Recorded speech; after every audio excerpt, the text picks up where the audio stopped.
It's hot here in the Pat Flynn Show. Joined by Dr. Jim Madden, here to get fit, get strong. Get fit. And we're going to take some questions from Instagram today. We've got a number of good questions. We've got questions on snatching, double snatching, how to get big, juicy biceps, which Jim knows something about. And oddly, a question on what's a good program for a summer cut. This must be coming from the other side of the world. As we know, the Pat Flynn Show is down under. Is internationally known, as they say. It's internationally known. So before we dive in, a few announcements real quick. Let us give a shout out to our beloved sponsor, Inverted Gear. If you have not already had a peek at their website, please do. invertedgear.com/PatFlynn15. Kettlebells are awesome. They ship fast. Nelson, the owner, good man, good family-owned company, and good kettlebells. So get 15% off. Get yourself some kettlebells or some jiu-jitsu gis or whatever you need. We'd really appreciate it. Thanks, Jim. Before we dive in, man, how was your training today? You've been cooking with the double clean and push press lately. Yeah, right? I've been the program I'm following. Actually, once you get to a certain advanced stage of it, you break the long chain clean and jerk into separate days. So you have so clean and jerk, not push press. Yeah, okay. Yeah, it's jerks. Yes, you have a jerks day and you have a clean day. And so my family, my team had a jiu-jitsu tournament yesterday. Normally Sundays are my go for broke clean day, but I did it Saturday instead, and loving it. I was worked my way through on Saturday. What did I do? I did 30 sets of 5 on the minute every minute.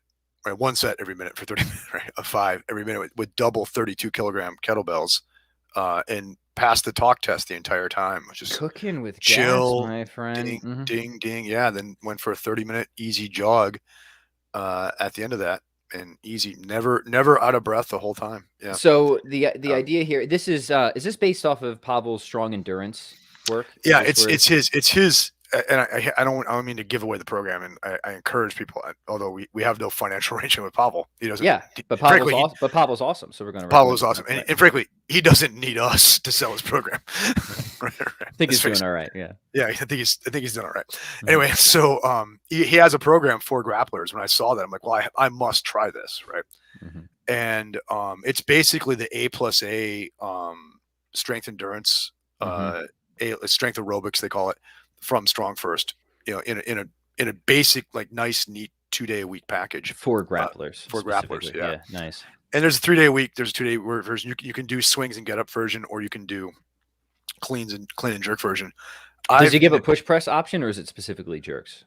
He says jerks, but in the video they teach you the push press. Interesting. Okay. So I think basically, you could cut and paste any good full body kettlebell exercise into this format, right? Tailored to what you do, right? Like I was thinking about for your case, because of your shoulder woes, right? And neck woes, you could very easily, rather than clean and jerks, make it clean and front squat. Right.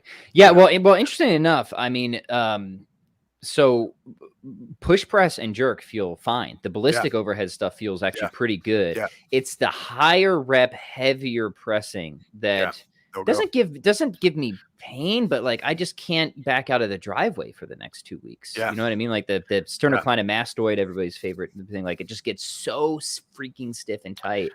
Plus, it just doesn't do anything for me of what I'm looking for. So like I've just laid off the higher rep, heavier pressing. But yeah, jerks and push presses, they feel Pavel actually says in the program, says, look, you're a grappler, so your neck and shoulders are probably screwed up. So let's not make that worse by having a lot of pressing. And instead, let's get. And so if you think when you do that jerk or push press, that really grindy part of it, you just throw it through that, and then you lock it out. Right. Right. Yeah. I've never really spent much time on jerks before. Right. This is advice from my mother, but right.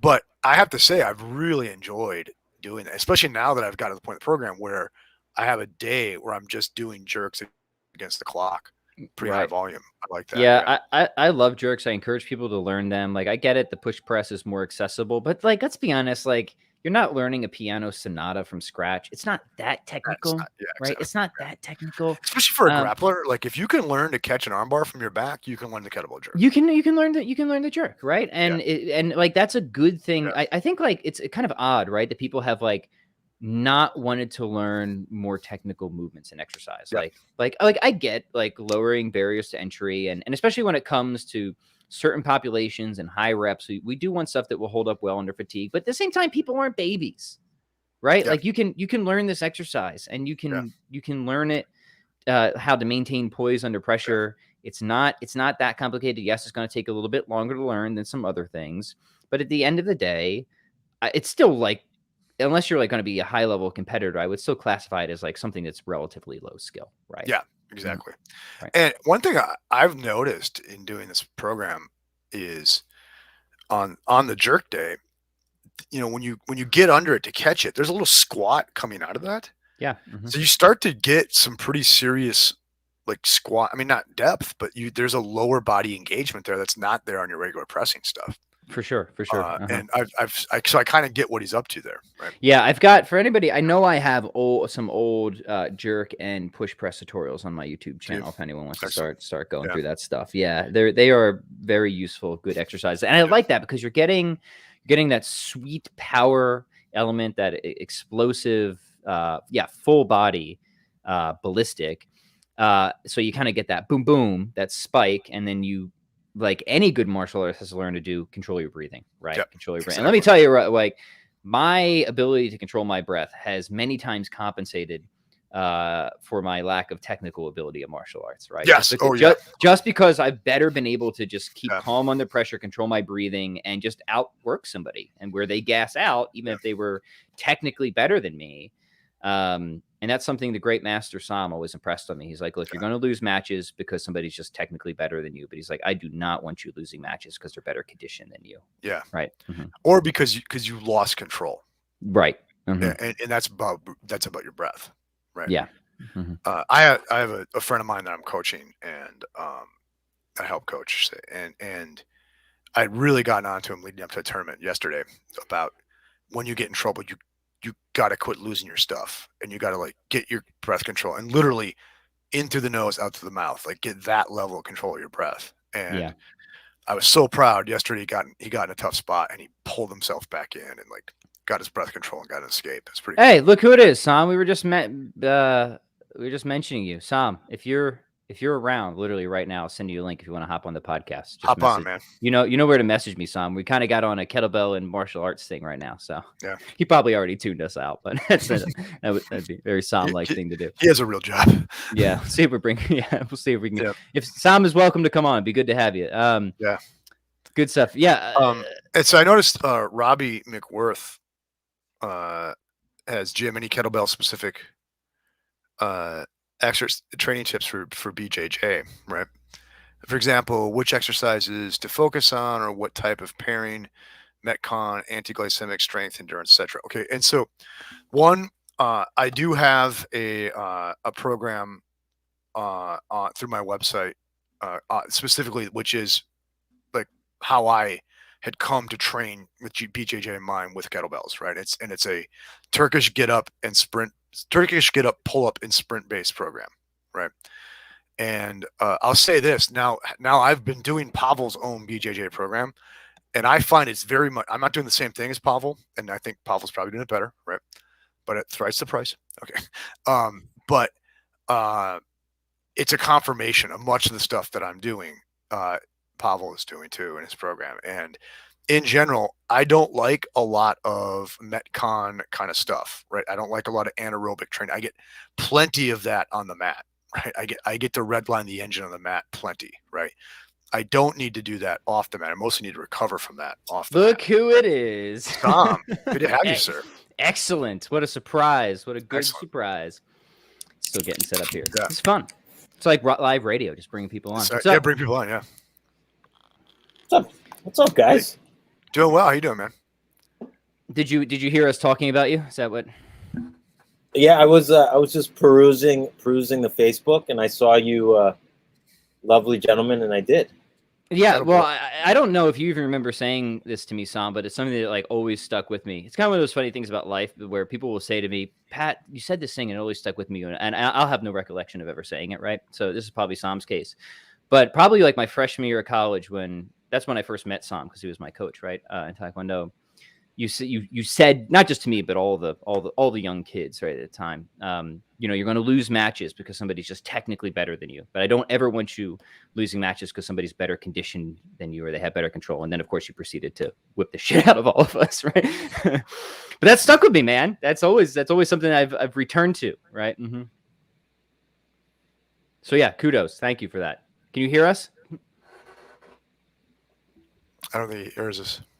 No, that's awesome. I have a painful echo going. I'm trying to figure out why that is. Is it the headphones? Maybe the headphones are the issue. I think it's gone now. Okay, sweet. Is that How's better? it sound now? Good. Yeah. No, I did hear what you said. I just I heard it 3 times. Excellent. Yeah. Well, now maybe you'll actually remember it. Yeah. Man, finally you'll listen. Right. Finally. Yeah. But the last thing I was going to say to the listeners, I think for any grappler, you need to have the Turkish get up in your mix, right? I think any good strength program at some phase for a grappler will have the get up, right? It's the getting up off your back, leaning into something against resistance that will always come up for a grappler, right? Sam, are you still rolling a bunch? Yeah, more than usual lately. Good. And Chris just got his black belt fairly recently, right? Yeah, a few months back, but yeah, he just got the black belt, and cool. Lonnie and I are on our slow and steady plan. So where are you now? Because you were rolling jiu-jitsu before I started college. No, still a purple belt. You're purple belt, yeah. Okay. Yeah. Dude, I'm an aged purple belt too, son. Mm-hmm. We actually started a class that's literally called the old guy class, and it's just a bunch of old purple belts. That's cool. That's awesome. Yeah, John Barber's in there. He's awesome. He'll probably get his brown belt soon. That's sweet. Yeah. Have you ever gone to gym where they have what they call the executive class? No. Yeah, it's the 40 and over class. I was to a gym and they had an executive class. I was like, that's hilarious. I'm an executive.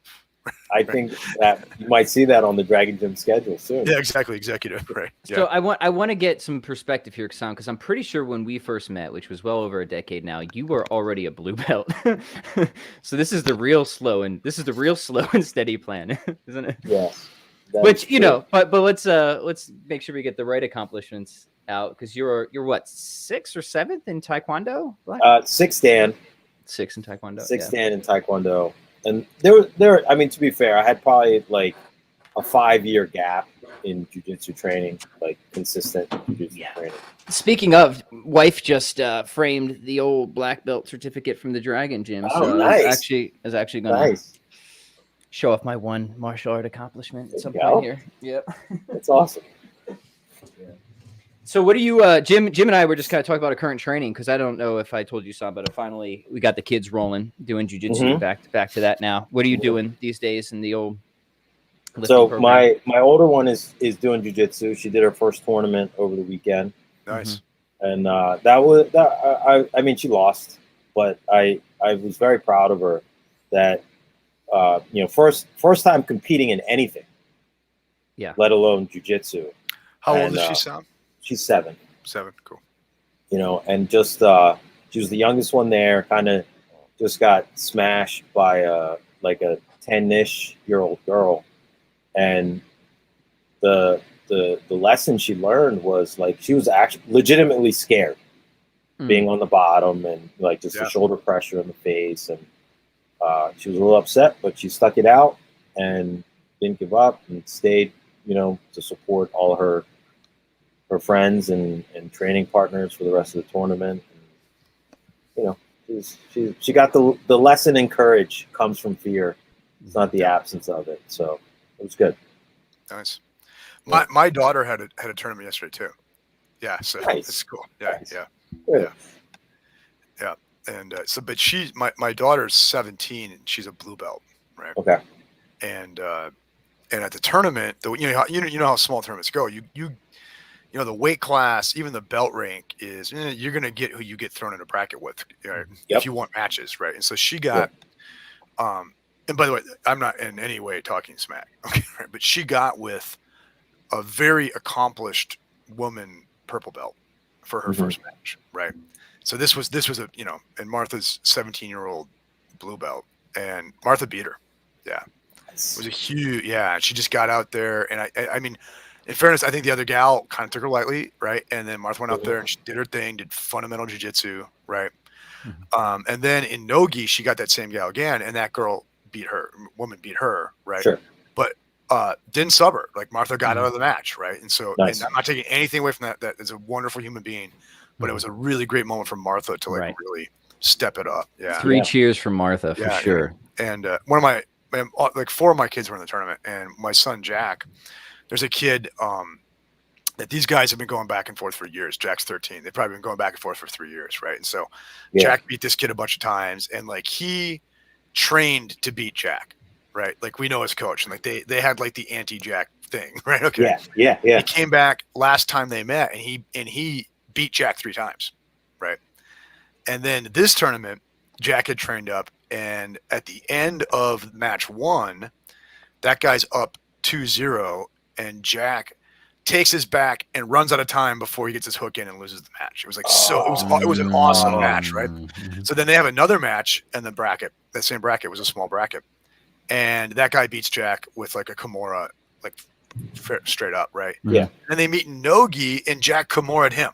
No, you know what I mean? It was just, and then it was just an so the rivalry continues. The rivalry continues, and it's like totally like these 2 boys love each other, right? Right. Yeah. But they're going back to the gym to like, I'm going to get them next time, right? They love each other, but they want to kill each other. It's And then in that same bracket, a kid that Jack had beat in overtime the previous tournament beat Jack in overtime.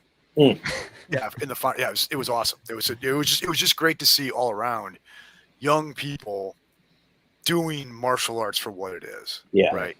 It really, and this was martial arts, like complete love and respect, but utter intent to harm. Right. It was awesome.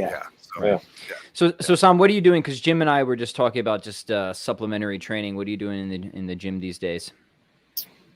Physical preparation. I've backed off the heavy stuff for right now. We last talked, weren't you like deadlifting a ton or something? Like you were really Yeah, so I have something going on with my elbow, my left elbow. I don't know if you guys can see it. So like normally I do like an alternate grit, but I can't really like pull that way. So I'm doing double overhand. So it's just lighter weight, more reps. So typically I'm doing every day. So Pat, you know the gym, it's probably like 50 feet wide. So my daily minimum right now is to do 10 laps of duck walks back and forth. I'm just trying to build up the legs and the low, like this is pretty specific for like my guard passing game to build up the resilience in the knees and the legs. So the daily minimum is 10 laps back and forth. And that's old school martial arts conditioning. Right there. It's just old school. It's old school, but my legs feel good. My hip flexibility is coming back. Knees feel pretty good. And then I'll do like a body weight split for the fun of it. So, shoulders one day, pull ups, back the other day. I can't do buys because of that elbow thing. Yeah. I'll do my bench press on Wednesdays after rolling. Thursdays is usually an off day, and then deadlift Fridays after rolling. How do you place your 10 laps duck walking with respect to your rolling? Do you do it like before your rolling session, after it, like in the morning? I don't do it on days that I roll. Okay, cool. Because I'm just, that's probably pretty costly to you. My legs are just too fried. So if but I now do I'm like, dude, I want to try it. I'm okay, but and like I'll do variety. So I'll do like just regular duck walks, arm on the outside, on the inside. I'll do like long duck walks, so they're almost like shots. Yeah. So okay, that was a big part of my, I think, getting to become a conditioned grappler was that kind of just like long distance crawling stuff. Like, Mm-hmm. and we at my gym we just call it the wiggle. It's like kind of you're on your back like a dead bug and you wiggle your way up and down the mat. Yeah. I set the goal to be able to do the soccer field with the wiggle, right? And I chipped away at that sucker till I got there. It was horrible. But every day I didn't roll, I would get the soccer field just a couple blocks from my house. I would go and I would work the wiggle as far as I could get, and then rest, and then finally until I could do the length of the field. Yeah. And that was huge. I think that kind of thing is really one. It's an important. You're in a martial arts mindset even when you're not on the mat when you're doing that, right? Yeah. And it does condition you up. Yeah. Yeah. I've been enjoying it. It's different, than just doing that. And then I've gotten back into doing swings too. Mm-hmm. So I'm doing usually just 6 sets of 10 swings. And I'll pick one of the heavier bells that we have. It's like nothing specific. Right. Yeah. Like the 36. Two-hand or one-hand? Two-handed. Though I can't hold the bell with one hand. Oh, yeah. What'd you do to your elbow? What happened? I don't even know. I think it just got tweaked and rolling, and I didn't pay attention to it. And, do you train in the gi? Mm-hmm. See, I would, this is armchair, right? But I would bet it's gripping and pulling. Like I've had, when I'm really doing a lot of gi training, I have found like the elbows will start to resist. And it's not from getting arm barred, it's from all the grip and pull I found. Right. Yeah, that's probably it. Yeah, right. Yeah. And I found it tends to be my left elbow. Yeah. Yeah. Because when I go to like a worm guard kind of thing, or I do a lot of like tucking the gi, the other guy's gi lapel under his leg and coming up and setting up a deep half with that, it's my left hand I use, and it's my left elbow that usually goes haywire, my non-dominant side. But yeah.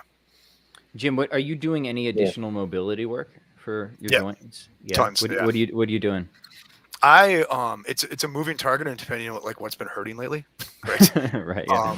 But yeah, I have just scratch whatever itch pops up. Sure. Yeah, I have a basic morning yoga mobility thing I do. DDP yoga.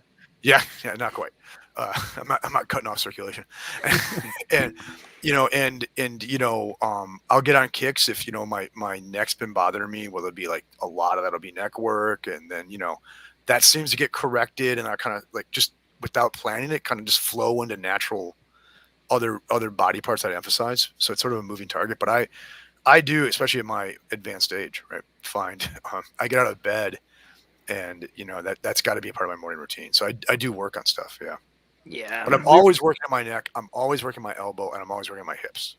Yeah. Right. Yeah.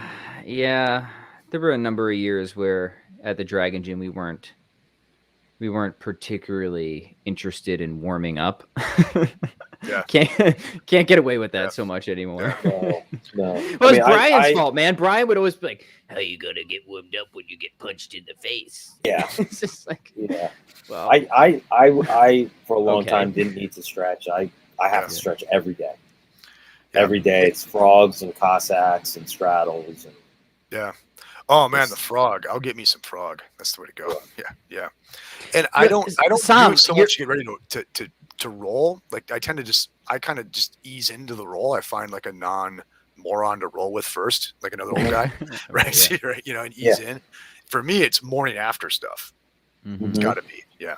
Speaking of some mobility stuff, Sam, remember those old like 2-minute to do videos we did? Yeah. Some of those have like a couple 100,000 views, and it's like you just doing some like 2-minute mobility routines. I think it's the frog stretch and the shoulder dislocations. Those two videos, just for whatever reason, those videos took off. Fantastic. They're famous. So people can check those out if they want. But something I've been doing, and I picked this up from a book by Mark Sisson, is I have found, just because the way things work, I end up having to usually do most of my jiu-jitsu training at night, which I don't like because I'm a morning person. And I sometimes find if I really get after it in my training, which is more than I should, I can have a hard time sleeping that night.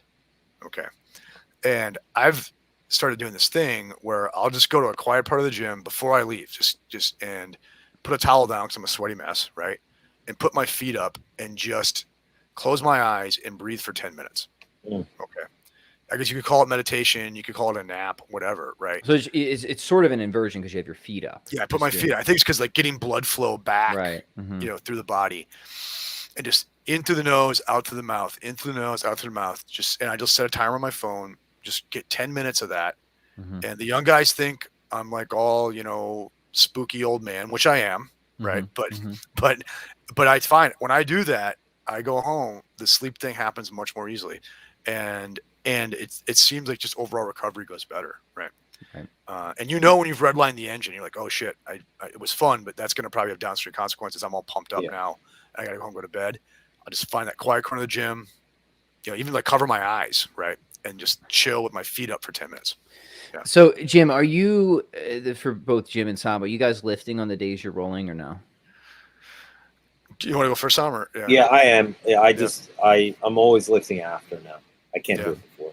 Yeah. Okay, for me, I find lifting after is no go. Like my body's gonna like tighten. I need to loosen up and chill, right? But I tend to. Okay, so I have 2 days a week where I'm following that program. This is where I'm right now. That program that I'm following from Pavel. Okay, and those days, I'm trying to perform in my lifts those days. So I'm kind of tracking progress in those days. So I put those on days I typically don't roll, right? So I can kind of really be into those, right? And then, like for instance, on a day I'm gonna roll, I like to get something in the morning no matter what, just so I can like be dominating my day, right? Okay. And so those days I'll do, maybe 4 or 5 pull-up ladders or some Turkish get-ups, right? Or, some kind of calisthenic-y sort of thing, maybe like a duck walkie kind of thing. Not like so I can't walk that night and roll, just so I get something in, right? And so for me, when I do actually lift on those rolling days, it's going to be a grindy, moderate heavy, moderate volume, no taxing kind of thing. Yeah. Yeah. So I'm usually training in the morning or at the latest lunchtime. Yeah. So I think if I was training at night, I would probably need to lift. Yeah. Yeah. Let's get some don't you just find like getting that lift in the morning, just from obviously there's a hormonal benefit and all that, but I just find it just gets my joints going, right? And there is this recovery benefit from it, right? Yeah. So for me right now, when I lift on the days I'm lifting, it's almost always in the morning. But right now I'm rolling Tuesdays and Saturdays, and I'm not lifting on those days. Yeah. I'll do some mobility, do some walking, but I'm not lifting. No, like I could, because like my rolling sessions are not that intense. It's they're just not, right? Because it's really like me and a brown belt, Ryan, who are going to get in here. So like he always adjusts his intensity to kind of exactly where I'm at. He's a good coach, right? Yeah. I'm not like having to wrestle a bunch of morons, or you know what I mean, right? It's always like which is good. It's like I'm like very grateful for the situation, because it's good purposeful training.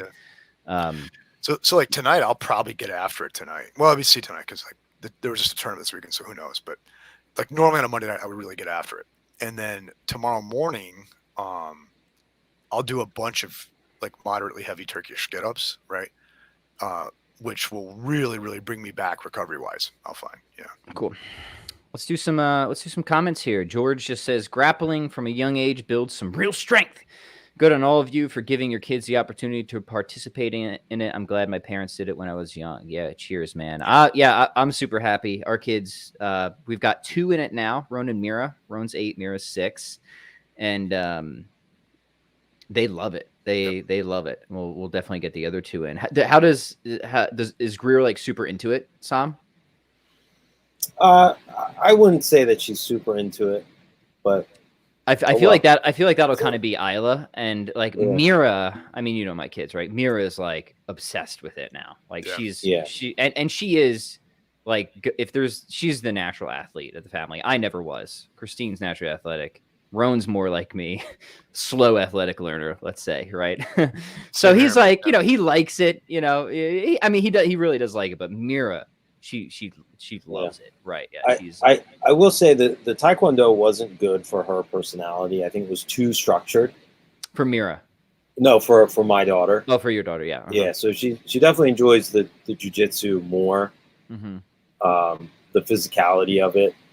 It's just there's more, I don't know, exertion and interaction than especially like a beginner taekwondo. So she just needs. She likes the exertion, but not the aggression. Yep. So that's sort of the balance that we're dealing with, right? Yeah. So better jiu-jitsu than wrestling then, right? Yes. Yeah. Yes. Yeah. Definitely. Yeah. Mm-hmm. Yep. Saul's got a question on the kettlebell snatch, which you said we would get to anyway, so perfect. Saul says, the kettlebell snatch is still ripping me up. I'm more likely to, quote, miss. The kettlebell flops over and slams into my arm with a lighter kettlebell. Perhaps over-acceleration on the 2D pull. Thoughts, advice, or just harden up? Yeah, I'll offer a few things, and I'll let these fine gentlemen chime in. So when it comes to the snatch, first, in terms of learning the exercise, I recommend starting from the top down. So you do your military press, and then you practice throwing, like literally throwing, like an overhand softball throw with the kettlebell towards your stomach, and aim for your stomach, because then I'll keep the arc tight. Sometimes people just aim too low for their hips. Yeah. And then it's just, it casts way out, and then you got to reach for it, and then you get yanked forward. It's real sloppy, right? So start from the top, throw aggressively towards your stomach, get the hips out of the way for obvious reasons. And then, go back to a swing or a clean or something like that, and just get comfortable with that top down version first. And then, you'll kind of know when you're ready to try and reverse it, and then just reverse it and see what it looks like. And that progression, it won't be perfect, right? But that progression I found is far more effective and intuitive than trying to work it from the bottom up with high pulls or something like that. It's just the high pull is okay. I think it's a better corrective, but I don't think it's a great progression. My years teaching the snatch, starting from the top down seems to just help people understand the timing and the dynamics of the movement a lot better. And then, you need to, the second thing I'll say is just loosen the grip and make sure you're getting your hand there first. So like they say, you say clean sooner than you think you have to. Also, like punch through the kettlebell sooner than you think you have to, right? People are punching through way too late, usually like at about eyebrow height, like your hand needs to be shooting through that thing. So what do you guys think? Yeah. This is going to be, I think, borderline, like anathema for the kettlebell world. But one of the things that we've already been banished. Yeah, that's right. That's right. Sam and I've been outcast, marginalized, right? Yeah, for years. Yeah. I think it's important to think of the snatch as finishing as a press. Because I think what the question was really about, like, was banging the kettlebell on your forearm. And you mentioned this, Pep, but when I really emphasized that punching through it, like punching through the kettlebell. So I think so my wrist meets the kettlebell. It doesn't just wait for it to flop over, like punching through it. One, it is a upper shoulder exercise. And two, I think it's meeting that force with force that actually I found I quit bruising my forearms with that. Right. And I do I've never seen the high pull as a way of learning the snatch, because you're really not pulling like this when you do a snatch. It's tight the whole way, and you press it up, right? Yeah, it's one of these things where, like, high pull is a regular exercise. See it, and I might even be guilty of this, where you'll see like the high pull tutorials on YouTube. But I'll just say, like, years of teaching this thing with many people, it's sometimes as a corrective you can bring it in and it makes sense, but the vast majority of people just get it way better if you just start from the top, work your way down. Yeah, Sam, what are we missing there? Anything else? Yeah, it sounds like maybe just trying to go heavier. Mm-hmm. If it's a little bit overpowered, that's what happens sometimes. I have too light of a weight, and the bell is just moving faster than your arm because it's too light. Beautiful. Yeah, Sam, I'd like to hear your view about this, because Pat and I have talked about this. I actually think it's easier to teach somebody kettlebell swings with a slightly heavier kettlebell than I'd rather have it be a little too heavy than a little too light. Because if it's too light, then there's this temptation to turn the thing into this front raise, this squat to front raise nonsense that you see people doing. Yep. Whereas if it's heavy enough that I just really cannot make it into a shrug, and I have to snap my hips, I think that makes a difference, right? Yeah, I agree, and I think the especially with kettlebell ballistics, the heavier weights really expose flaws in your technique, or maybe not flaws, but misunderstandings in what you're doing. And just by adding the weight, I'm all for that. Yeah, and listeners, we're talking slightly heavier here. Yes. Yeah. Not Let's super not all go big to the heavy. gym and snatch the beast and break our skulls or something. Yeah. Today my workout was literally just, what was it, like 5 or 6 sets. It was just one of those feel workouts, right? Where I didn't have a prescribed thing. It was just, how does it feel today, right? 5 or 6 sets of just like 15 2-hand swings with 32, and then just a bunch of just hanging mobility stuff. And it felt great, just what the doctor ordered. Sam, before we wrap up, get a plug in for the Dragon Gym. Where can people find you? And you guys got any like events coming up? I know you just had like Tom DeBlas down, and Professor Tom DeBlas was here a couple weeks ago. DragonGym.com is where you can find out everything we're doing. If you're in or around the southeastern Pennsylvania area, Chester County, Exton, Malvern, or Wynn, don't want to let the cat out of the bag, but we'll probably be opening another shop next year, early next year. We'll be opening another spot. Might it be Delco? No. Not yet, dude. I was really hoping to open DG Delco. I got to be the one to open it, man. That's my blood. I'm waiting for you. But we couldn't agree to numbers in Delco. Right. So well, you're dealing with people in Delco. So we'll still be in Chester County for this next one. But also stay tuned. I'll let you guys know. We may have Carlson Gracie Jr. coming out here in April.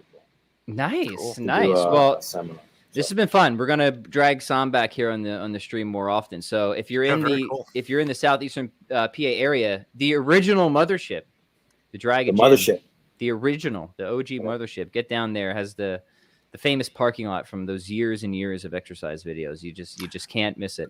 Those are all your old videos. That's the parking lot. That's right. That's the famous parking lot and dumpsters, man. I recognize people know, like they'll come down to the gym for our certs and workshops. Like, those are the dumpsters. We're like, those are the dumpsters. That's right. Yep. So the dumpsters are still there, but we did repave the parking lot a year or two ago. So it looks a little fancier. A little bit better. All right, good stuff, guys. Please like, share, comment on the stream. We'll catch you guys in the next episode. Peace.